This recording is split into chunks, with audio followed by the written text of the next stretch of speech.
नमस्कार. आपला महानगरच्या लाईव्हमध्ये मी वैभव पाटील आपलं स्वागत करतो आणि आताची सर्वात महत्त्वाची बातमी समोर आली आहे ती म्हणजे रमेश म्हात्रे जे डोंबिवलीतील शिवसेना शिंदे गटाचे नगरसेवक ज्यांना जवळपास महिन्याभरापूर्वी अटक झाली होती ती म्हणजे अ, डॉक्टरांवरती महिला डॉक्टरवरती मारहाण केल्याप्रकरणी त्यांना अटक करण्यात आली होती आणि महिनाभर त्यांच्या संदर्भातला खटला जो होता सुरू होता.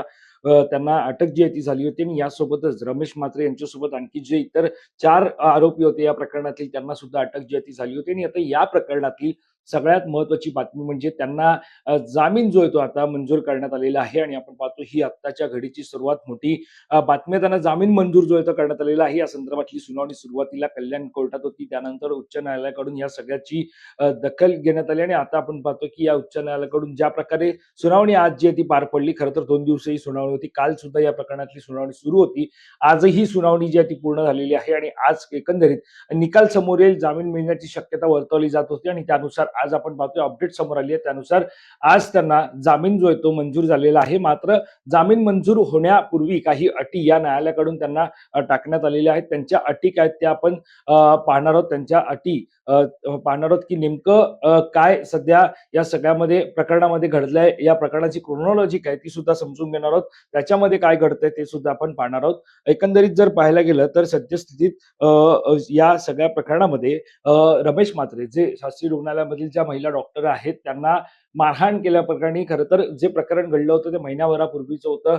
जुलै महिन्यातलं हे प्रकरण होतं आणि त्यांना मारहाण केल्याप्रकरणी त्यांना जवळपास जे 4 कर्मचारी होते हे रमेश म्हात्रे यांच्यासोबत रुग्णालयामध्ये आले होते आणि त्यांना मारहाण डॉक्टरांना जी आहे ती मारहाण करण्यात आली आणि त्यानंतर संपूर्ण प्रकरण हे विधायी मंडळाच्या पावसाळी अधिवेशनामध्ये सुद्धा गाजलं आणि त्यानंतर विरोधी पक्षाकडून सुद्धा या प्रकरणाची गंभीररित्या दखल करत त्या सगळ्यावरती आरोप करण्यात आले आणि रमेश म्हात्रे यांचा एकंदरीत लोकशाहीला अशा प्रकारे जर लोकशाहीमध्ये जर मारहाण ही एखाद्या पदावर जे उच्चस्तरीय पदावर म्हणजे नगरसेवकाकडून जर होत असेल, स्थानिक नेत्याकडून होत असेल, तर अशा प्रकारे ही बाब गंभीर आहे. त्यामुळं निश्चितच त्यांच्यावरती कारवाई करावी अशी मागणी विरोधकांची होती आणि या प्रकरणामध्ये त्यांना त्यांच्यावरती पोलिसांकडून कारवाई करण्यात आली होती आणि त्यांना अटक सुद्धा करण्यात आली होती. मात्र त्यांना आता जामीन जो आहे तो मंजूर करण्यात आलेला आहे. आता अटी कोणत्या टाकल्यात त्या पाहणार आहोत आणि यातील सर्वात महत्त्वाची अट म्हणजे रमेश म्हात्रे आणि त्याच्यासोबतच्या 4 साथीदारांना जे 4 आरोपी होते, त्यांना आता महाराष्ट्रात राहता येणार नाहीये. म्हणजे एक प्रकारे हद्दपार त्यांना करण्यात आलेलं आहे.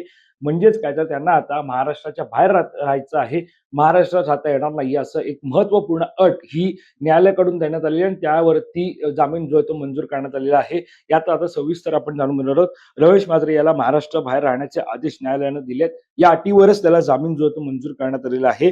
आरोपपत्र दाखल होत नाही तोपर्यंत रमेश म्हात्रे याला महाराष्ट्रात राहता येणार नाहीये.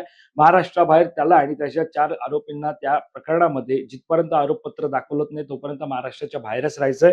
यासोबतच आपण पाहतोय आरोपपत्र दाखल होत नाही तोपर्यंत रमेश म्हात्रे याला महाराष्ट्रात राहता येणार नाही. स्थानिक पोलीस ठाण्यात म्हणजे ज्या ठिकाणी आता महाराष्ट्राच्या बाहेर ज्या ठिकाणी रमेश म्हात्रे हा राहणार आहे त्या ठिकाणच्या स्थानिक पोलीस ठाण्यामध्ये दर आठवड्यातील 3 दिवस हजेरी लावायची आहे. या प्रकरणातील सगळी चौकशी आरोपपत्र होईपर्यंत. यासोबतच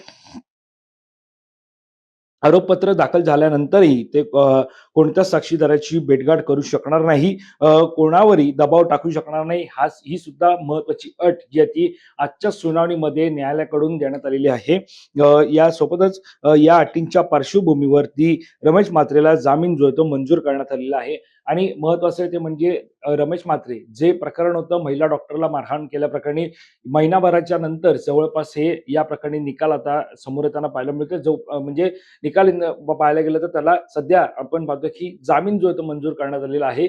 आरोपपत्र दरम्यान दाखल होत नाही तोपर्यंत जामीन मंजूर अ, अ, अ, दाखल होत नाही तोपर्यंत महाराष्ट्राबाहेर राहायचं आहे आणि सध्या जरी जामीन मंजूर करण्यात आला असला तरी एकीकडे न्यायालयाकडून विचारणी ही राज्य सरकारला होती की या सगळ्या प्रकरणामध्ये सरकारी वकिलांची नेमणूक कधी होणार आहे. मात्र त्यापूर्वी आपण पाहतोय की एकंदरीत जी आता घटना समोर पाहायला मिळते त्यानुसार न्यायालयाकडून रमेश म्हात्रे याला जामीन मंजूर करण्यात आलेला आहे. आता क्रोनॉलॉजी कशी होती नेमकं संपूर्ण प्रकरण कसं होतं ते आपण समजून घेणार आहोत.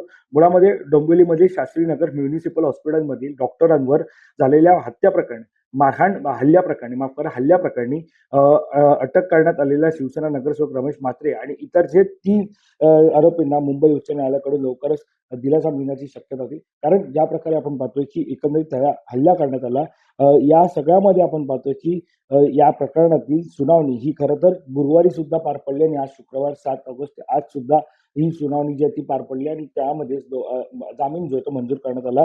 आरोपपत्र दाखवलेपर्यंत सर्व आरोपींना महाराष्ट्राबाहेर राहावे या कठोर अटीवरती जामीन मंजूर केला जाण्याची शक्यता आहे. त्यानुसारच हा जामीन जो आहे तो मंजूर करण्यात आलेला आहे. यासोबतच महत्वाचं आहे ते म्हणजे या प्रकरणाची बहुतांश तपास पूर्ण झाला असून पुढील 10 दिवसात आरोपपत्र दाखल केले जाईल. मात्र फॉरेन्सिक अहवाल आणि अद्याप प्रलंबित आहे. मुंडगी यांनी असा युक्तिवाद केला, जर उच्च न्यायालयानं न्यायवैद्यक प्रयोगशाळेला निर्देश दिले तर अहवालावर जलद गतीनं प्रक्रिया केली जाऊ शकते.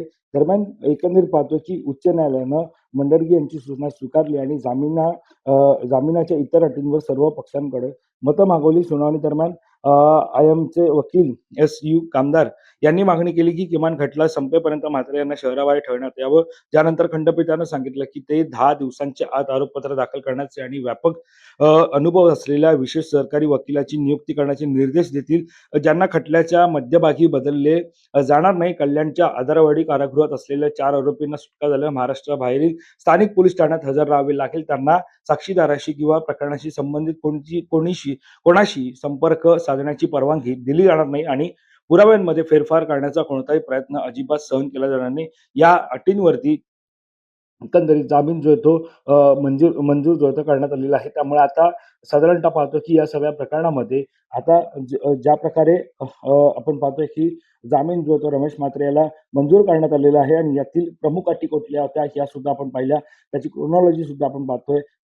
ज्या प्रकारे महिला डॉक्टर आहेत त्यांना मारहाण करण्यात आली होती आणि त्या मारहाणीनंतरच संपूर्ण प्रकरण हे न्यायालयामध्ये सुरू होतं आणि न्यायालयातून एकंदरीत या सगळ्यामध्ये आपण पाहतो की न्यायालयाकडून जवळपास महिनाभर हा संपूर्ण प्रकरण जे ते सुरू होतं आणि या सगळ्यामध्ये महिनाभरानंतर आता त्याला जामीन जो आहे तो मंजूर करण्यात आल्याचं आपल्याला पाहायला मिळतंय. त्यामुळे आता एकंदरीत रमेश म्हात्रे याला एक हद्दपार म्हणजे महाराष्ट्राबाहेरच जे आहे ते थांबायचंय. महाराष्ट्राबाहेर थांबला असून तिथे ज्या ठिकाणी तो थांबणार आहे, त्या ठिकाणी जर पाहायला गेलं तर तो जिथे थांबणार आहे त्या पोलीस ठाण्यामध्ये त्याला 3 दिवस जे त्या आठवड्याची 3 दिवस ही हजेरी लावायची आहे. आणि महत्वाची अपडेट आता समोर येते ती म्हणजे रमेश म्हात्रे हा गोव्यात राहणार असल्याची माहिती समोर येते आहे. गोव्यामध्ये तो राहणार आहे. रमेश म्हात्रेसह 4ही आरोपींचे पासपोर्ट कोर्टात जमा होणार आहेत आणि त्यांना साधारणतः पाहतो की एक महत्वाची अपडेट समोर येते ती म्हणजे रमेश म्हात्रे हा गोव्यात राहणार आहे. त्याला महाराष्ट्रात राहू नये अशी एक अटी जी आहे ती न्यायालयाकडून टाकण्यात आली होती. त्यावरती रमेश म्हात्रे आता हा गोव्यात राहणार आहेत. म्हात्रेंसह 4ही आरोपींचे पासपोर्ट कोर्टात जमा होणार आहेत. जवळपास 6 जुलै 2026 रोजी डोंबिवलीच्या शास्त्रीनगर रुग्णालयात बेड उपलब्ध नसल्याच्या कारणावरून डॉक्टर सृष्टी बाविस्कर आणि डॉक्टर वैभव साळुंके यांच्यासह वैद्यकीय कर्मचाऱ्यांना धक्काबुक्की व मारहाण झाली आणि याच प्रकरणी रमेश म्हात्रे सह जे आरोपी आहेत त्यांना त्यांच्यावरती कारवाई करण्यात आली पोलिसांकडून. त्यानंतर न्यायालयीन खटला सुरू होता आणि अखेर महिनाभरानंतर आपण पाहतोय जामीन मंजूर करण्यात आलाय.